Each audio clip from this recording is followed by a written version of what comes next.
Assalamualaikum warahmatullahi wabarakatuh. Ketemu lagi di channel Juang Sulati. Memilih mobil second itu tidak semudah yang kita bayangkan. Beberapa hal perlu kita perhatikan dari bodi, mesin, interior, dan segala hal yang ada pada mobil tersebut. Apalagi bila mobilnya sudah lebih dari 10 tahun umurnya.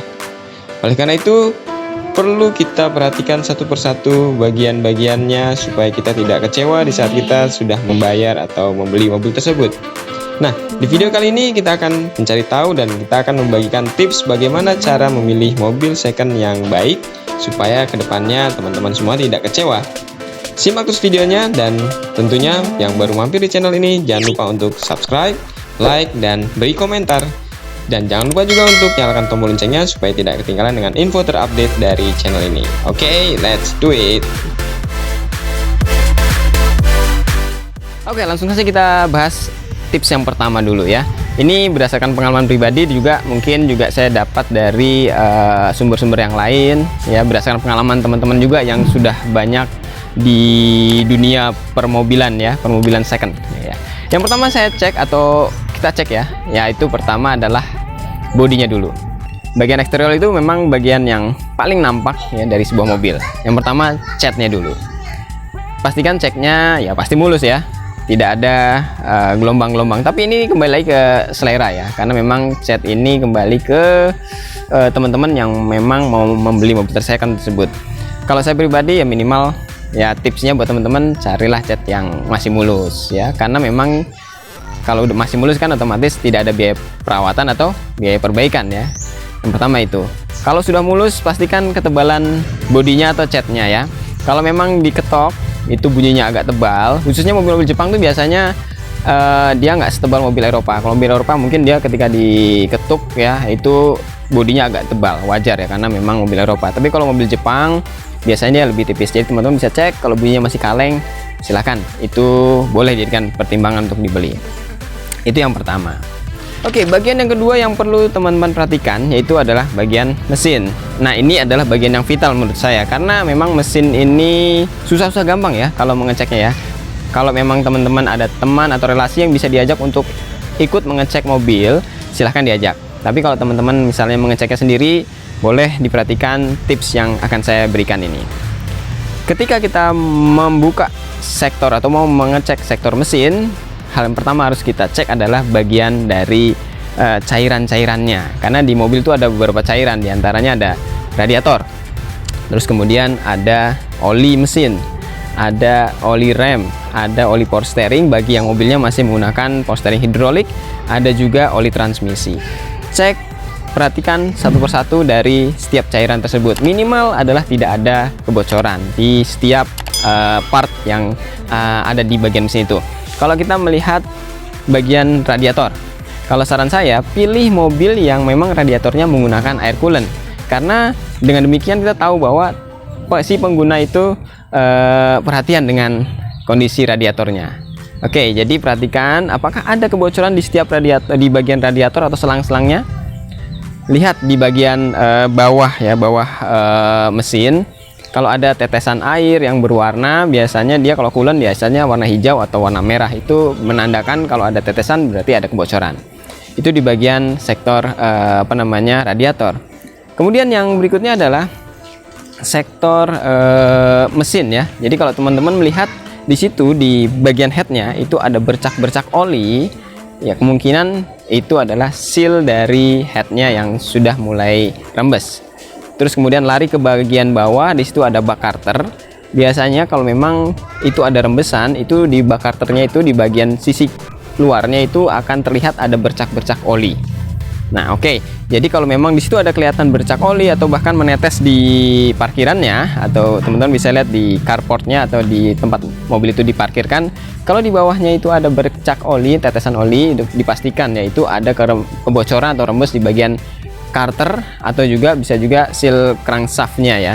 Jadi ada seal crankshaft itu di bagian kanan dan kirinya kalau memang dia mesinnya tuh mesin mobil sedan yang front wheel drive.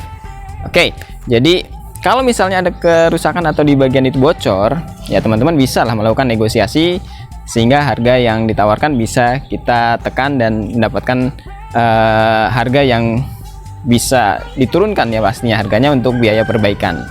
Nah itu di bagian sektor mesin, jadi perhatikan baik-baik. Memang untuk perbaikan itu ya nggak terlalu mahal seperti kita turun mesin ya, itu tidak harus turun mesin, hanya mengganti beberapa sealnya.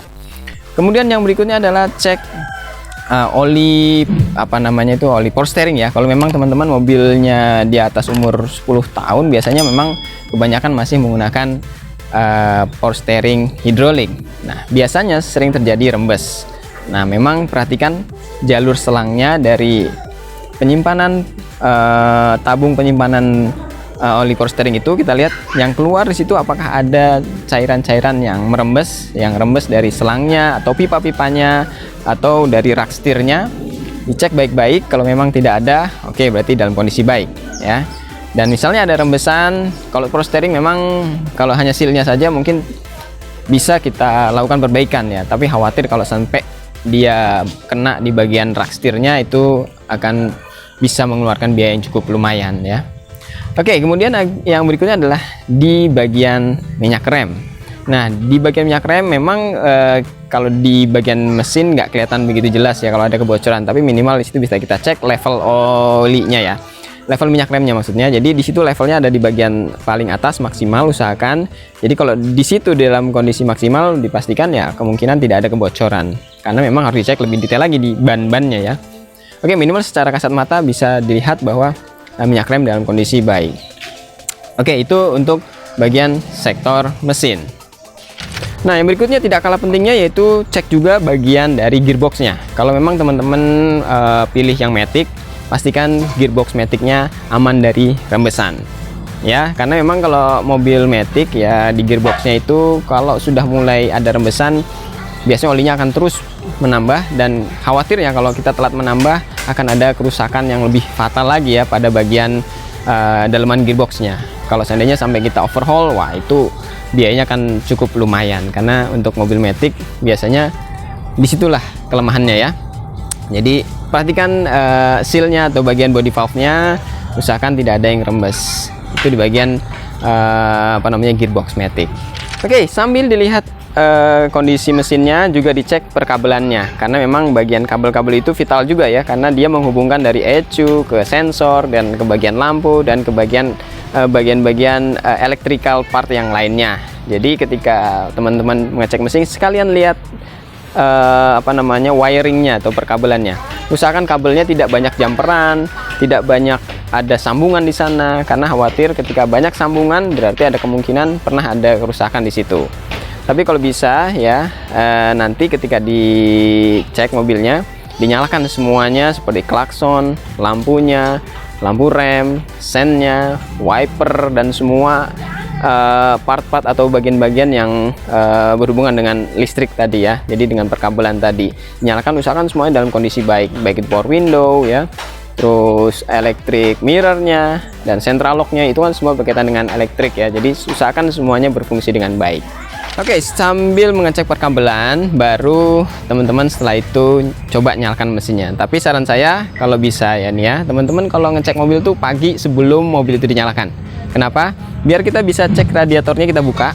Ya, kita buka tutup radiatornya, kemudian kita lihat isi radiatornya, airnya apakah dalam kondisi baik. Terus kita coba nyalakan.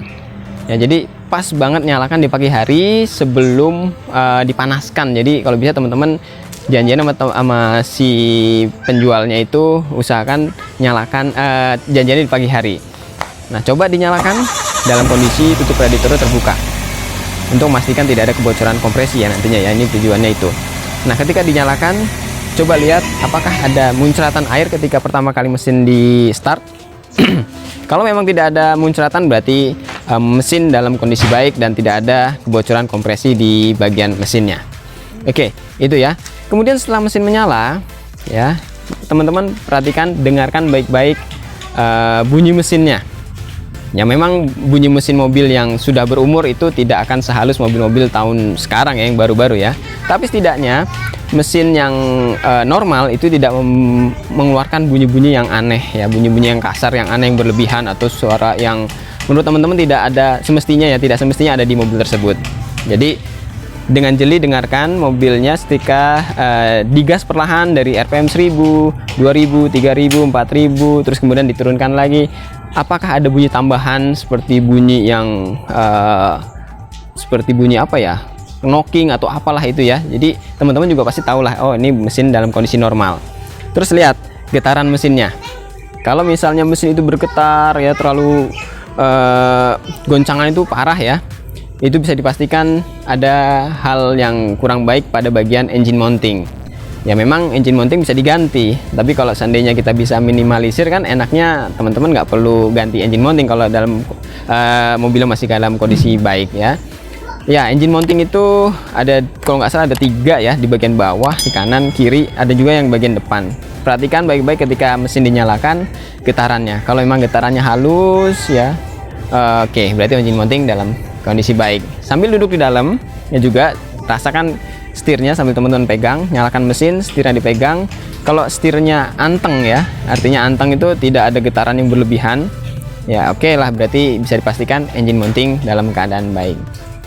Oke teman-teman, jadi itu berdasarkan pengalaman saya kalau mau beli mobil second ya, memang hal itulah tadi yang perlu dicek. Yang pertama adalah bodi, kemudian mesin. Tapi menurut saya mesin itu yang paling utama, karena memang kalau mesin rusak ya tapi kemudian bodinya bagus, saya rasa dipakainya juga tidak akan nyaman ya. Tapi kalau bodinya belum terlalu rapi ya, tapi mesinnya oke, minimal bodi bisa lah dicicil sambil diperbaiki. Yang penting mobil masih bisa berjalan dan masih bisa digunakan.